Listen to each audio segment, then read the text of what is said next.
What is up, everyone? We are back for episode 4 of FloridaMotoTalk. I am Tristan, or AMA Someday 91. We got John here, or 675 Dreamer. So we've been talking a lot about used bikes and racing that's going on around the world, although I guess not so much happening right now as we're in the off season. But we're going to switch things up a little bit this time. So a little later on, we're going to talk about red flags that you see when you're looking for bikes, things that get you excited about a purchase or things that turn you off, or signs that things may be a little bit too good to be true. And then before that, we're going to talk a little bit about getting started in track riding. John just did a podcast with PALERIDER talking about getting started racing. And a lot of that can be very intimidating, but so can going to the track for the first time. So we'll talk a little bit about that and try to dissipate some of that anxiety for some newer riders out there. But before we get into that, how are you doing this week, John? Yeah, I'm doing pretty good, man. Just hanging in there, trying to stay warm. We got a nice little cold front through here, so dealing with that. But other than that, man, yeah, I'm feeling better. I'm doing pretty good, man. How about yourself? I'm good. Yeah, it was 41 degrees this morning. So uh I was born in sunny California and I've spent my whole life here in kind of southern Florida. 41, it's a little too cold for me, but full of energy here. We're recording on a Sunday afternoon instead of a Saturday night, which Saturday night is at the end of my work week because I work a Tuesday through Saturday. So I'm full of piss and vinegar today and ready to go. So Very nice. let's start with the whole getting started with track days. We can kind of go over some of our history, and I could be wrong, but I believe you and I actually met for the first time at Jennings like 14 or 15 years ago. Yeah, a very long time ago. I think I still had like my first bike at that point. I had an old black 2007 ZX6R. I was probably Yep. on that. Yeah, with the That long ago. with the tally riders. Yeah, so we actually met at Jennings, and I don't know, that may have been your first track day, and it was like my second. And I was getting ready to go to Florida State University, and I saw a bunch of guys called the Tally Riders with a Florida State flag. So I went over and Yeah, introduced Tally myself, rides. and we didn't stay in contact, but we met. I think it was my first night after I moved to Tallahassee. We met up again randomly at a like Hooters bike night or something, and then that was that. We've been in contact ever since. But going back to going to the track, like what kind of, I think I had a more conventional entry to the racetrack. What got you into that? I mean, I've kind of and I it's great that we're talking about this too, because like I said, I just did the podcast with Pale Rider, who's another YouTuber, and that guy, he's been riding for a long time. He's been racing for a long time, and he's also a coach with Sport Bike Track Time. So we'll have to link up with him for sure to get some tips and tricks at some of these tracks. But yeah, we had a real good conversation on his channel about that. If anybody wants to check that out, we pretty much talked about how we got into racing, how we started riding, how long we've been riding, and then we just talked about um, just what it's like to race and tips and tricks and things like that, and sort of things to look out for if you want to get into racing. It was just a two-part series where we gave a whole lot of good information. But I talked about it on that podcast too, and like I said, if anybody wants to see that, we'll definitely link that below. But for me, um just I'd always wanted a sport bike, and then I ended up just completely randomly one day. I just got out of class, and there was a bike shop right down the street from the college. So I just walked in there. I was looking around and ended up talking to the saleswoman. And long story short, she's like, she gave me the same spiel that she probably gave every other like freshman college student that walked in there. You know what I mean? He's like, yeah, let's run your credit, man. Let's see what we can do for you, right? And I mean, that's pretty much what happened. I mean, the rest was history. So I went and bought a brand new bike. Didn't follow any of the advice that we talk about on this channel, but got a brand new Yeah. bike and just rode on the street. And then after a while, just riding on the street, I was like, man, I really want to develop this skill. So, like, what's the next best thing that I can do on this bike besides just flying around the street? You know, what can be like the next challenge?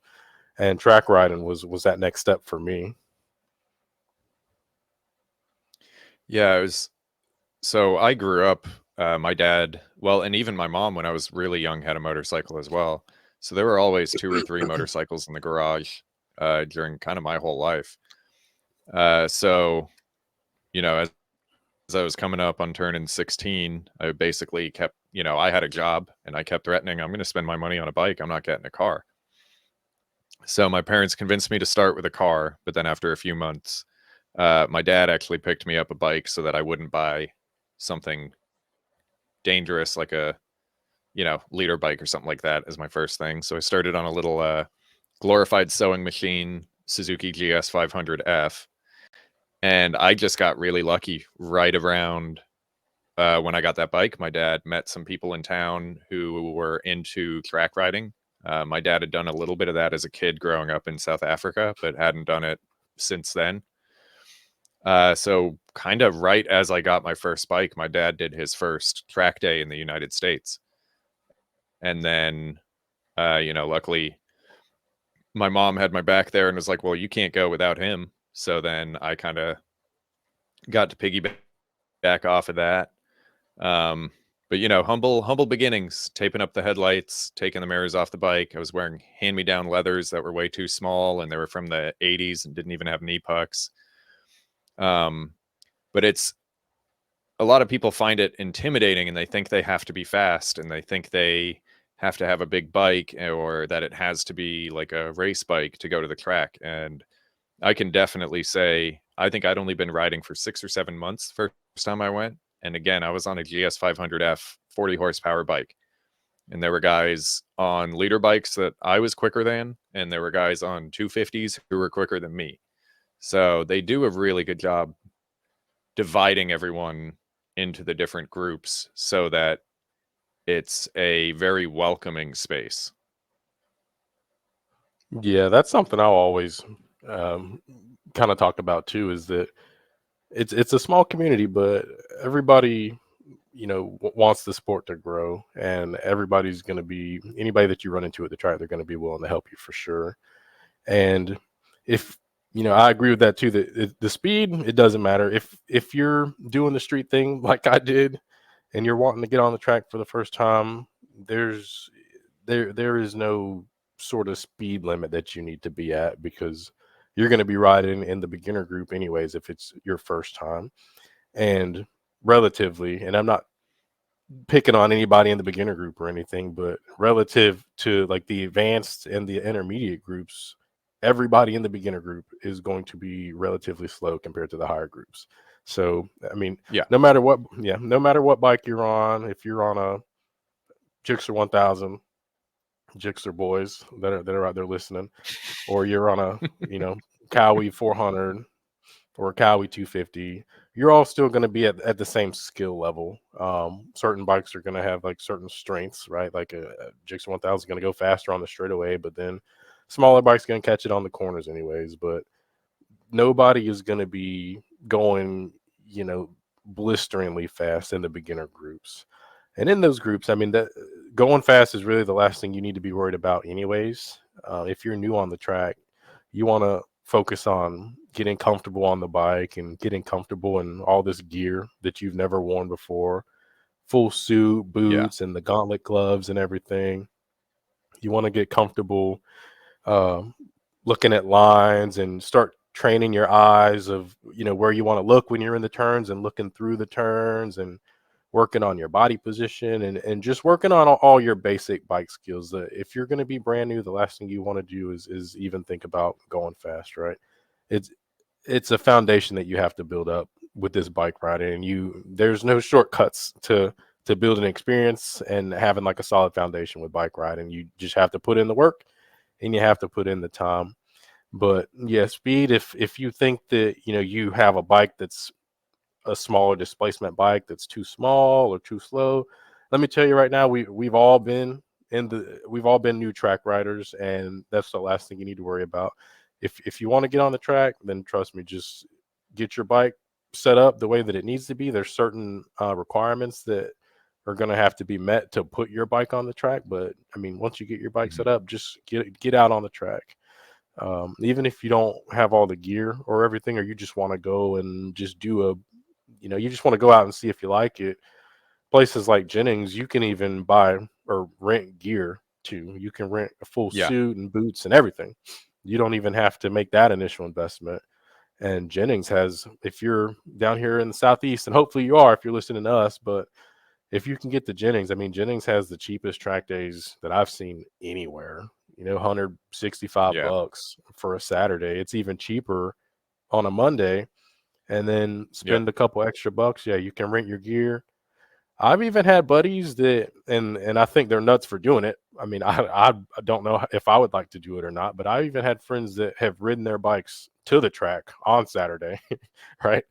Like they just Yeah. throw on a Yeah. backpack. Yeah, they ride to the track and then they just rent a suit because they usually have the boots, you have the helmet, the gloves, and everything. They just go rent a suit and then they ride the track all day. At the end of the day, they Yeah. turn the suit back in and go back home. But if you're thinking about getting on the track, yeah, don't think that it's just this impossible thing and that or maybe it's too much to handle, because it's not. It's a really simple thing. I mean, you set your bike up, pay for your track day, show up, and then they'll teach you the rest while you're at the track. Yeah. And even fast riders, their first time at a track, they do at least the first session of the day in the slow group. Um, at least at Jennings, that's how they do it. So you could be an intermediate or advanced rider at your home track or whatever, but when you show up somewhere new for a track day weekend, racing is a whole other story. They're they're going to send you out with the slow guys that first session of the day and just give you that 15-20 minutes to figure out where you're going before you start going quick. And I mean, you hit on it. It's a different world. Um, there's things to get used to. I rode on the street every day for 10 years. I didn't own a car. So my big weakness is my eyes. I look way too, or not nearly far enough ahead of me because I'm so trained to look for crap in the road and stuff like that. And then I've never really gotten used to riding in leathers. The boots and gloves I'd wear every day on the street, but the leathers I'm still adjusting to. So, and I actually just went back after 12 years and I went back to the slow group and I'm just starting again and developing the skills again because, like if you guys out there told me 12-year gap in between track days, it's you basically starting over. Um, so yeah, there's no shame in being slow. It's not a race. The quick guys are typically racers and they know a track day is just for fun and there's no judgment. It's everyone has their place and ideally all everyone wants is everyone to go home in one piece at the end of the day. Because any accidents or anything like that, they cause delays and then everyone loses track time. So everyone wants you to just have fun, have a good time, be safe, and yeah, there's no speed limit. It's on the bottom end, you can just ride your ride, and everyone else is kind of responsible for figuring out how to ride around you and keep you safe. And it's a great place to learn. It's a great place to ride. Yeah, and Jennings even if you're in the beginner group and it's your first time, they have so the sessions are broken up throughout the day. You have the beginner group, intermediate group, and then the expert group. And then they each do 20-minute sessions. But the first couple sessions for the beginner groups are in the classroom. Like you'll start in the classroom and they'll teach you everything that all the things that you'll need to know to stay safe. They'll teach you the flags and the procedures of getting on the track and getting off the track safely. And then they'll also take you out and they'll do this lead follow thing where they'll Mhm. will be a couple instructors that will go out front, and then there'll be an instructor at the back of the group, and then they go out and they show you how to get onto the track and they show you the kind of lines, and it's just a lead follow thing for the first couple sessions. And then I think, and you would know more about this than me, but because like you said, you just recently did it too. But I think, what was it, like the third session is where they cut you loose, right? Actually, it's first session. You go out Oh, okay. and you do one lap. They show you the pit in procedure. Then you do 2 or 3 laps lead follow where they start to increase the pace, and then they do pit in one more time, and then you're free to go. Okay. So they show it's, I mean, it's really all the time you need to figure out what you're doing and how to be safe. And then they just kind of set you loose to kind of do your own thing and find your pace. But they are out there riding with you throughout the day, so they'll follow you, and if they see an issue, they'll go ahead of you and tap their tail and like kind of let you know, like, follow me exactly where I'm going. Or they'll even wave you in, have you pit in with them, and talk to you, let you know something. So it's, I mean, it's a really good setup. The track doesn't want the liability of something happening to you, so they're going to take care of you. Yeah, and just like you said a couple minutes ago too, the track day, it's a practice day. So especially if you're going to be new getting out on the track, don't be the guy that gets out there and cracks it wide open, because that's usually the first guy that goes down, right? Don't get in, because you're going to get in over your head real quick, especially if you come into the track with the same type of riding that you do on the street, because I'm sure you can attest to this too. But it's two different types of styles from the street into the track. If you're fast on the Oh yeah, street, yeah. that doesn't necessarily transfer over to being fast on the track.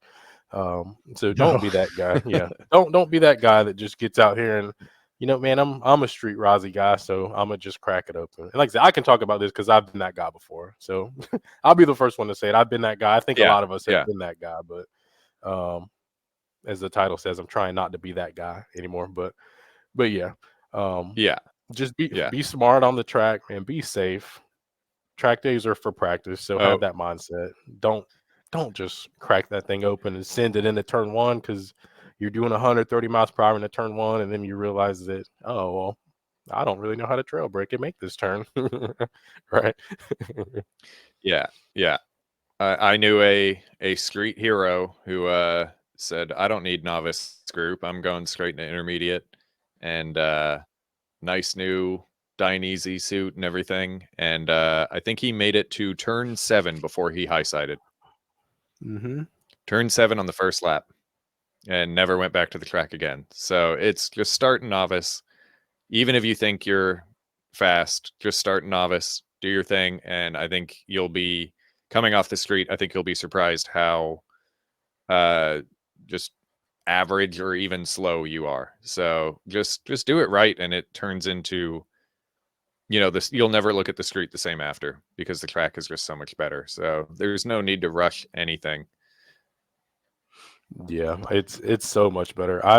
I haven't ridden on the street in probably, man, maybe like 2 years now, maybe even 3 years now, since I really started getting into track riding and then really started racing, just because and everybody's different. But for me, I know that the second I get on the street, I have to be going fast, and I'm going to try to recreate that same speed that I'm doing on the track, and I'm going to get myself into a situation. But yeah, just for me, just the track, it's just so much more fun. You're so much more of a rush, and you're just working on these skills and just working on controlling the bike and pushing that bike to the limits, and that really does it for me.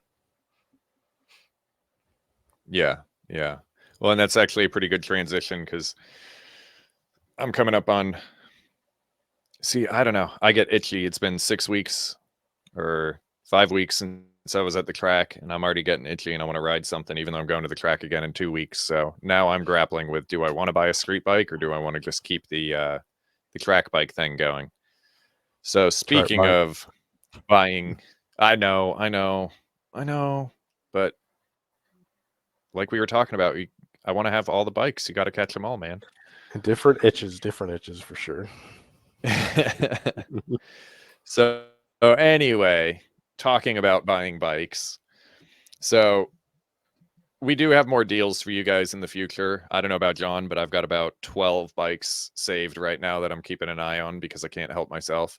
But we've touched on it a little bit, but we kind of wanted to go a little more into detail about what we're looking at. And I came up with my tagline for today: Gixxer boys need to chill, because at least in my area, every single Gixxer on there has something about won't rev above 9,000 RPM, makes a weird knocking noise, vibration in the handlebars, but otherwise it's perfect. It's fine. Everything's great, and they want like $9,000 for a bike with 40,000 miles on it that makes noise. So I think the Gixxer guys, you need to calm it down a little bit, and just chill, take it easy. Yeah, Gixxer guys, man. They've been repping the community since the beginning, man, and they're gonna keep repping the community right into freaking 2030 or 2040 or until they stop making them. Pretty much, man. It's one type of guy, man, that likes them Gixxers. Yeah, we all know him very well. Just not every Gixxer is not worth 9-10 grand. Like, calm down. So, but you were writing down some notes before we started here, so I'm going to let you take the lead on this one. Yeah, sure. Yeah, like Tristan said, we're just going to get into just some things that we look for, some tips and tricks when it comes to buying used bikes, because so we've been just showing all you guys these deals on these used bikes, but we haven't really went into what you should do when you finally get there to pick it up, right? So we've done a couple episodes now, so we felt like it was a good time to just hop into that. So yeah, we're just going to share a couple tips, couple tricks, couple little bits of advice that we've come to learn just as we've been buying and selling bikes over the years. And I mean, just jumping right into it, a really big one for me is that, and we've talked about this in one of the previous podcasts too, but I can't remember a single time where I paid like the asking price for a bike. Gixxer bros, I hope y'all are listening. Yeah.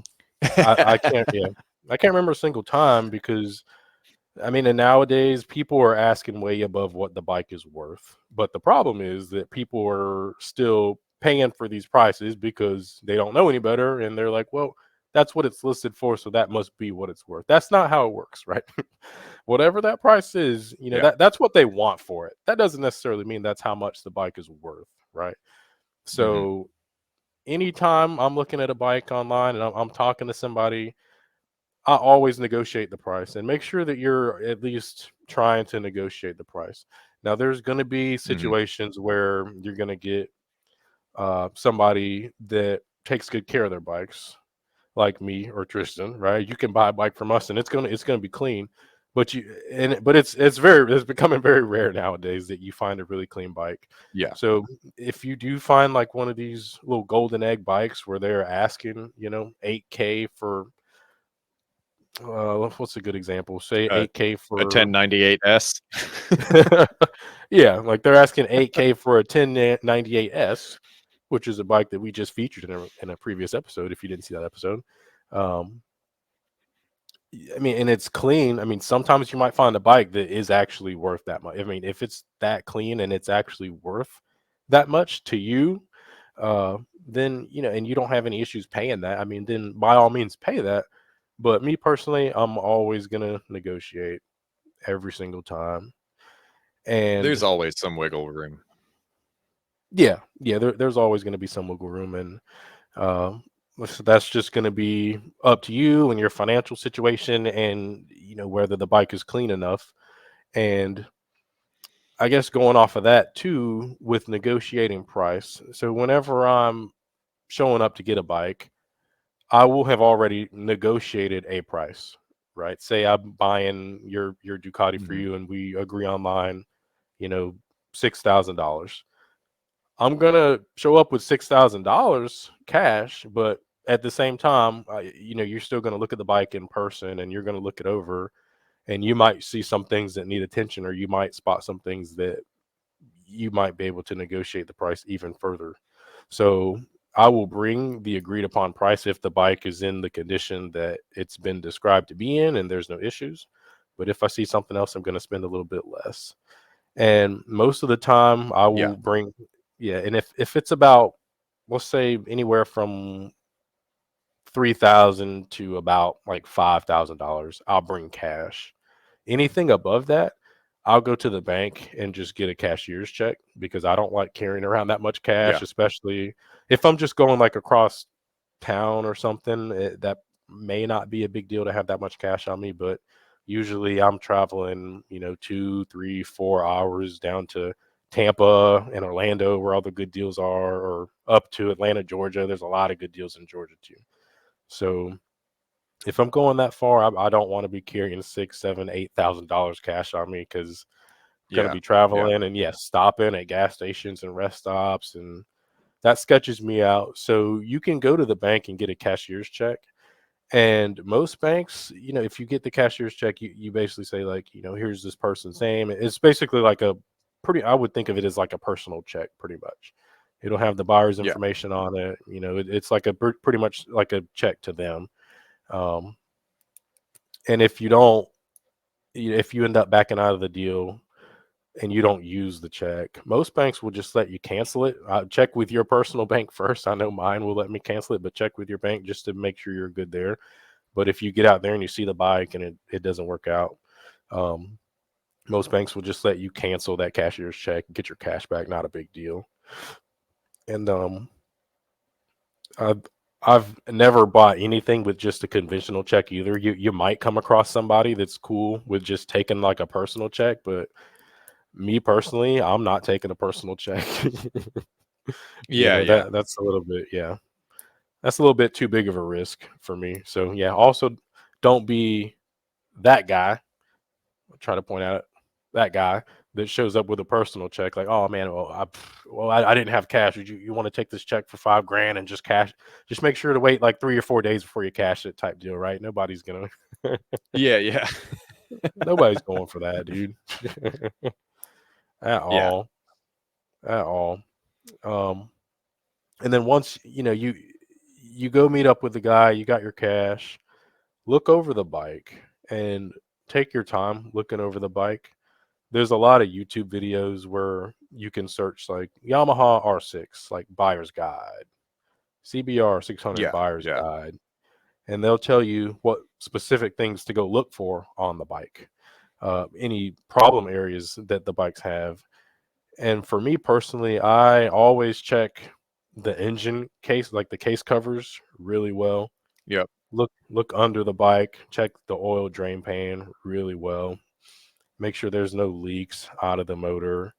Just take a good look at all the fluids and everything. Look at the front forks. Make sure the forks aren't blown. I mean, if you're getting a bike with some blown forks, that's a couple $100 off the price right there. If I have to go pay to get the fork Yeah. serviced, check the throttle. Make sure the return on the throttle is good. You can adjust it, but it'll give you a pretty good indication of how well the bike's been taken care of. If it's got a snappy throttle, nice and smooth, means they adjusted it Yeah. and they lubed it. And if you got somebody that adjusted and lubed their throttle, then chances are that they've probably taken pretty good care They've done of everything everything else. else. Yeah, that's Yeah. a pretty good Yeah. one. Let's see what else. The same thing with the brakes. Take a look at the brakes, really good. Check out the rotors and make sure they're not bent. You can even put the bike up on a stand, spin the wheels, make sure there's no wobbles in the wheels or anything like that. And then the biggest thing is just starting the bike up and make sure that it's a good cold start as well, because that's very Hmm. you want to see this bike how it naturally starts up. A lot of the times people will just have a bike just sitting in their garage for months and then they'll fire it up right before you come, and then it's all mint and good for, Yep. yeah, like the next couple days, and then any issues that it had will slowly start to creep back in. So a really big rule for me is always get the cold start on the bike so you can hear that thing truly start up. And I I didn't live by that rule one time. I remember I bought a dirt bike. I bought a Yamaha YZ250F, And I was like on the whole drive there. This was actually down in Tampa too, and I was going to get it. And the whole drive there, I'm like, yeah, cold start, blah blah blah, my whole checklist. And I get there, and sure enough, the dude's like riding the bike like around the block, right? He's like riding it around, and I was like, oh come on, man. And then I go look at the bike and look it over, and yeah, I mean the bike was in pretty rough shape. There's nothing clean about it. It was a dirt bike, and like the forks were all tweaked and everything else. Mm, But yeah, it was one of those situations where I didn't listen to my own advice, and I was like, man, like I drove down here and we set this up. So I was like, let me get this bike, and then sure enough, like that bike was nothing but problems for me, nothing but problems. And then yeah, from that point, I was like, yeah, never again am I gonna skip my yeah. own rules. And y'all shouldn't either. But yeah, that's a big one. Cold start. You want a cold start, and also just communicate with the seller too, because you can have a lot of the questions about the bike answered before you even get there. And if a Yeah. seller Yeah. is yeah, like honest with you and he's upfront with you and he's willing to answer all your questions, then that's once again a good indication that you're buying a good bike from a good seller. Because anybody that knows they have a good bike, I mean, they're not going to have any issues answering like any of the 100 questions you have. I know I wouldn't. But Yeah. Yeah. yeah, but sometimes you'll get people that, and you've seen the ads too, where it's like, um, don't ask me how many miles it has, or don't ask me this, or don't ask me that, right? I'm like, dude, what is that? When I see something like that on an ad, I just skip to the next one because it's like, what are you doing? Yeah. Yeah. Yeah. So kind of along the lines with the cold start, I often try to let the bike idle until the radiator fans click on too. Um, assuming it has fans, just to kind of make sure that system's all working. That's not something I think anyone who's trying to pawn off a crap bike would have thought to check on or anything like that. Um, and then even like obvious external things like, people will replace fairings. They'll do things like that. But I so often I've seen ads that say never down original fairings and the bar ends are missing or one side bar end is missing. Those things don't just fall off. So that's a pretty good sign that that bike's been down the road and they replaced a mirror, they replaced a fairing, like the basics.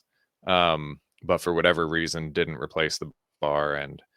And then another good one I was thinking about was recently one of my coworkers goes, "Hey, my buddy's selling his a different 1098." And I said, "Okay." And so he showed me a picture, and my buddy, the guy at work, is already telling me that he did all the Desmo service, he's done all this, he's done that. Yet the bike is sitting on dry rotted Shinkos. Hmm. And if you know Shinkos, they're a very cheap tire with a reputation for delaminating down the highway.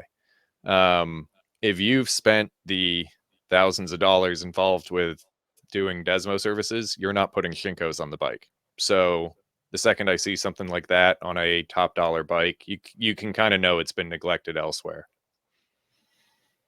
Yeah.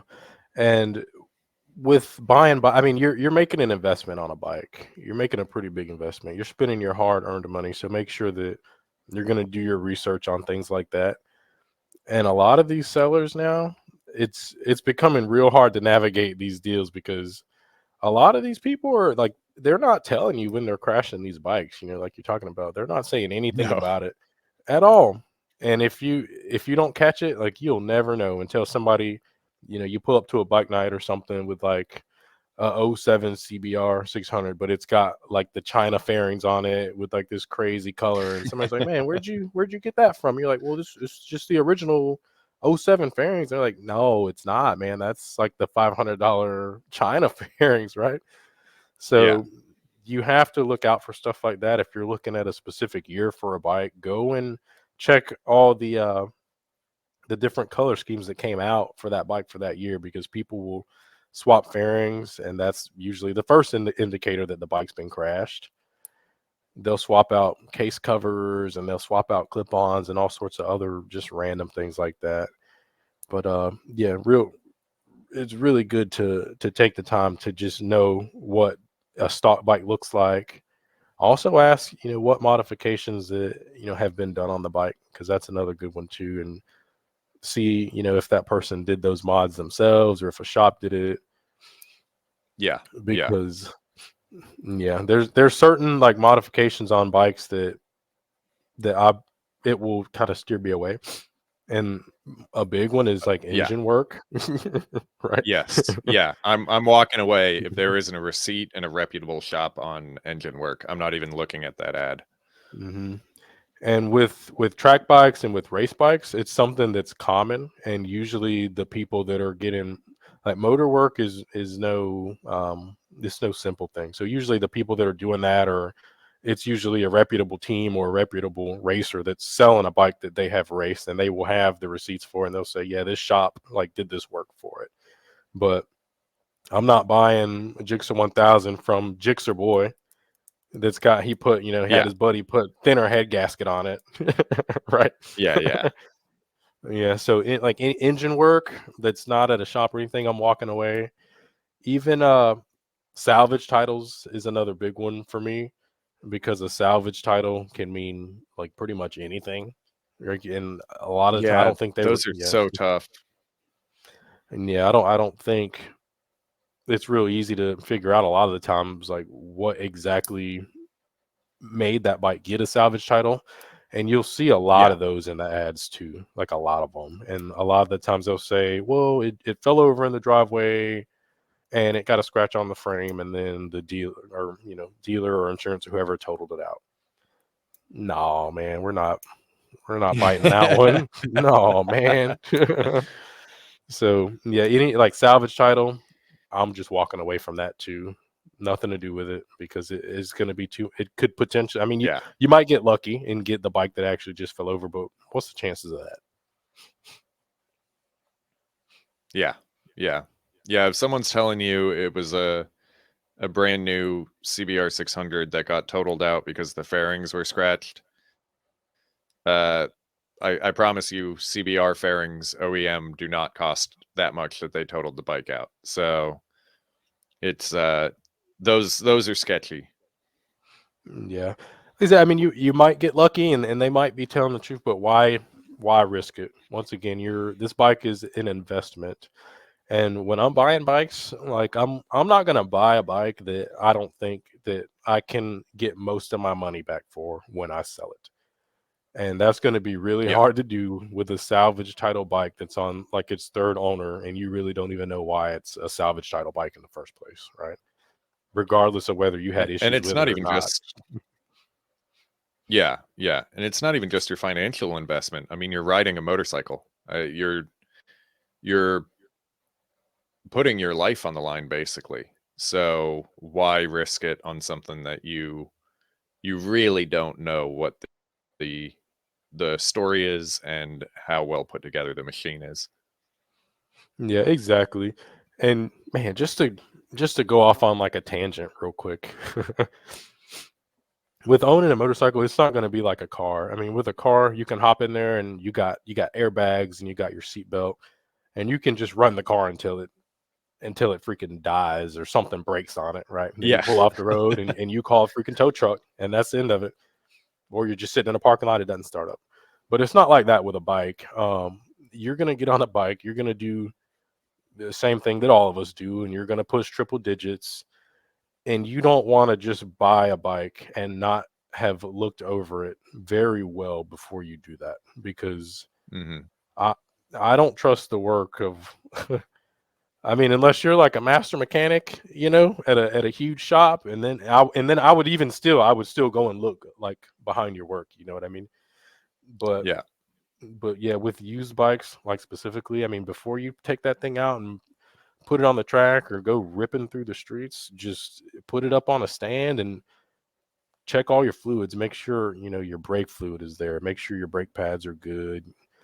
Make sure that everything's in mechanical order. Make sure your bolts are good, because there's so many things that can go wrong on a motorcycle. And one wrong thing on a bike is it could be catastrophic, could be life ending. So just when you're buying these used bikes, Yeah. definitely look at the specs, make sure the bike's well sorted, and just take your time and look over it. You ensure for yourself that it's safe to ride. Don't just count on the first guy that had it. You're gonna put your life in somebody else's hands. Yeah. Yeah. Mhm. Yeah, tangent over. Yeah. Sorry It's about no, I mean it's that. super true. And it's, on the face of it, a motorcycle is a very well, I mean, now it's getting crazy with electronics and stuff, but overall a motorcycle is a very simple machine. However, it is still a machine with a lot of moving parts, and a lot of those parts can cause serious issues if something goes wrong. Um, Mhm. so it's critical to do your due diligence.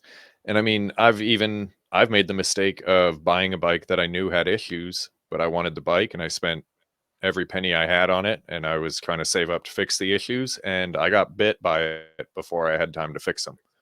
And next thing is I'm sliding down the road because of dry rotted tires. So Mhm. it's don't cut corners to have that cool bike you want, because you may not get to enjoy it long even if you're aware of what the problem is. Things can go pear-shaped quicker than you think. Yeah, exactly. I mean, bikes don't have seat belts or airbags, so you need to make your bike as safe as you can because it's already a freaking like a death machine out of the box, Yeah. anyways, right? Yeah, Yeah, pretty much. Pretty much. yeah, So pretty not to much. be all doom and gloom, but just take your time and don't buy uh don't buy purely with your heart or something. Like, you use your brain. Take some Yeah, time, make sure it's good. Um and only buy with your heart if it's Italian and red and makes really nice noises. yeah, and with yeah, with that, another thing too that you just made me think of was buying like the problem bike, right? Like the bike that the seller's telling you straight up, like it has this problem, right? With stuff like that, yeah. And like I said, it's gonna be it's gonna be up to the buyer. But I'm talking to the new guys right now. If you're new to bikes, you don't have a whole lot of mechanical experience with bikes or cars or anything, like you're just hopping into your first bike, just stay away from the bike that already has problems, even if it's for a great deal, because for one, in my opinion, you're going to be taking on a little bit more stress trying to figure out what the problems are and get them, get these issues fixed or repaired, or however you want to do that. If you can't fix it yourself, you're going to be spending more money to have a shop do it. And then a lot of the times Hmm. it's just it's the jigsaw bro again that says, "Oh, well, it's got like a slight tick, but it's just my cam chain, or it's just my timing chain, right?" Just rev it And out, it'll be fine. yeah, yeah, it only does it when it's cold, but then when it gets hot, like it's gonna be fine. You don't really have to worry about it. Blah blah blah blah. Yeah, jigsaw bros, man, are going Okay. crazy right now. Yeah, stuff like that. I mean, the 9 times out of 10 is just going to be the jigsaw bro saying like, "This is what I think the problem is, but I want it. I want you to buy this bike, so here we are." Uh, Hmm. so if you're brand new, I mean, if you know how to work on things and you have a little bit of experience, then and you're sure that you can diagnose and fix a problem, then sure, go for it. But if you're new, just don't buy a broke bike. That was a buddy of mine told me that one time when I was looking for advice on another bike. Yeah, he was like, "Man, don't buy a broke bike." And that's just such a big piece of advice. I mean, don't invest your money into something that is already requiring more money than the investment to be spent in it, right? You got to spend more money on repairs off Yeah. rip. Don't do it. Even if it's a good deal, just keep waiting. We look at deals every day, and I can tell anybody that's listening that deals are popping up every day on bikes, and they're going to continue to pop up all the way until we get into the summertime. But right now is a sweet time. But even if it's a great deal, it's the exact bike you're looking for, but it has this problem or it has this problem. Just look for the next one and just save yourself all the heartache and wait for the next one. Yeah.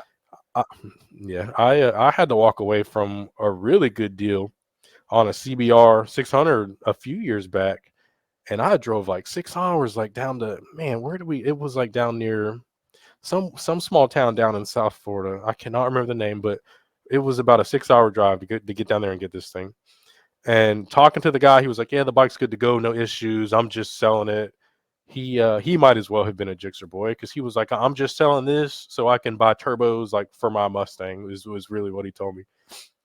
So I get down there Yeah. cash in yeah, I get down there cash in hand, just a couple $1,000s. It was a sweet deal and everything. And I fire the bike up, and sure enough, it's got a check engine light on that he never even told me about.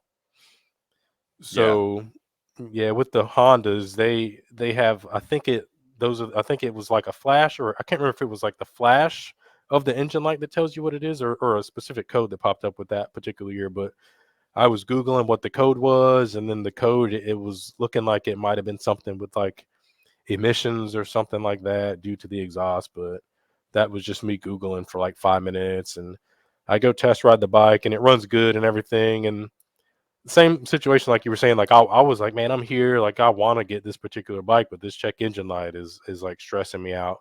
It could Yeah. be just the emissions, or it could be who knows what, because like I said, I'm not a mechanic at the end of the day, and I don't have a freaking diagnostic tool to plug into this thing.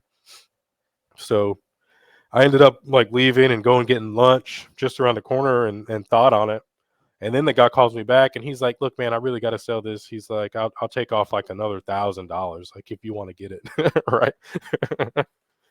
So now it's like really like decision time. I'm like, damn, man, like what do I do?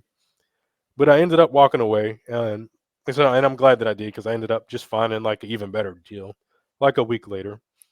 Yeah. But Yeah. yeah, yeah, decisions like that are decisions that you're gonna have to make on the fly. But like I said, for me, like check engine lights, any problems, I'm not listening to whatever the seller's talking about with stuff like that, because they don't know most of the time, and I don't want to take a chance on it when I can buy a bike that doesn't have any issues.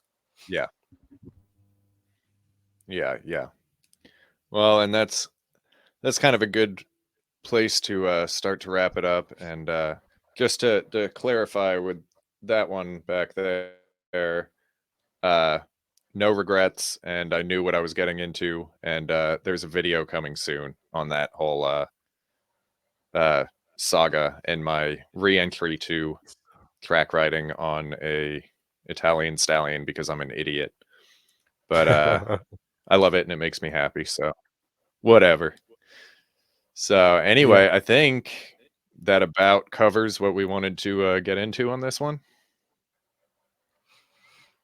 yeah, yeah. I think that's about it. And what else could we talk about? I mean, maybe one last Well, thing I'd you're throw in there.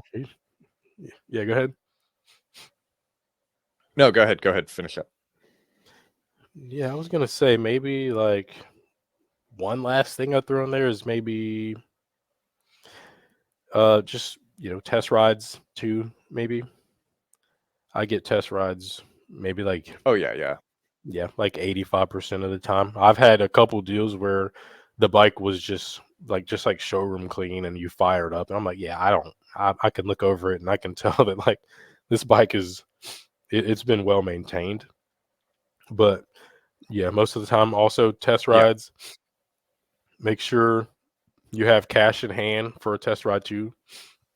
Don't be that guy that just shows up like interested in the bike with no cash, and think that somebody's gonna let you ride it. I've also lost a yeah, deal. Like, yeah, I lost yeah. a If you deal one break it, you time bought it. like that. Yeah, you break it, you buy it. But if they don't put cash in your hand, not ride anything I'm selling, and I won't expect to ride anyone's bike without cash in hand either. But yeah, that's about the last thing I can think of. Just test ride, let the bike Yeah, warm up, yeah, just run through the gears, make sure your transmission's good, make sure it's purring, make sure all your controls are working, make sure all your lights are working, everything on the dash is good. Turn the handlebars left to right. Make sure there's no binding. Hit that brake and just push down real good on the front forks too. Make sure they're not just oozing fluid.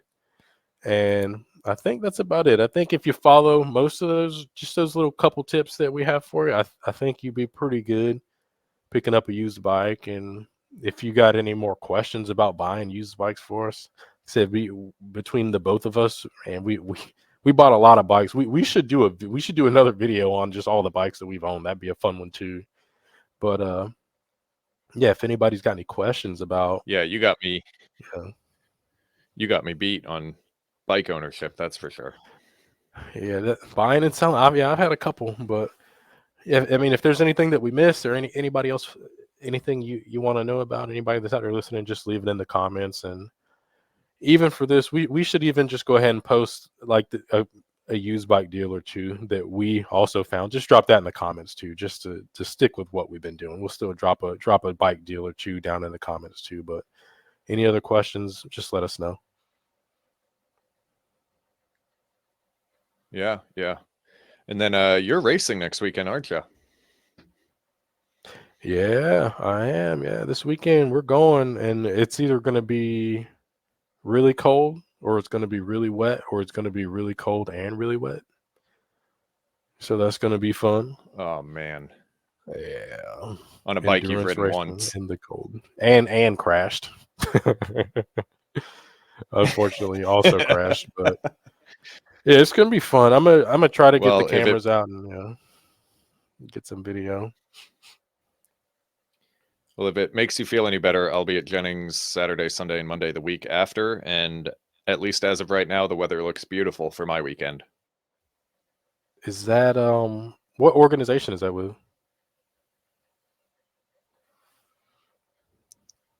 It's just a Jennings weekend. Oh, okay, just the open track day. Nice, nice. I might have to slide out there too. And if anybody's gonna be out there, hey, Yeah, swing by yeah. and say what's up. But yeah, that's all I got. Yep. Yeah, I'll be there 3rd, 4th, and 5th. All right, man. Well, let's wrap this one up. And so we may not do an episode next week because you're racing. Yeah, the next couple weeks are going to be a little hairy, but we'll figure something out. We'll get at least one episode in the next 2 weeks.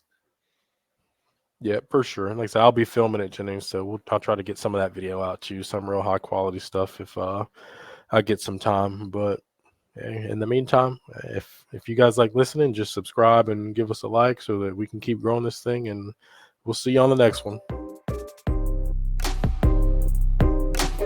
Have a good one.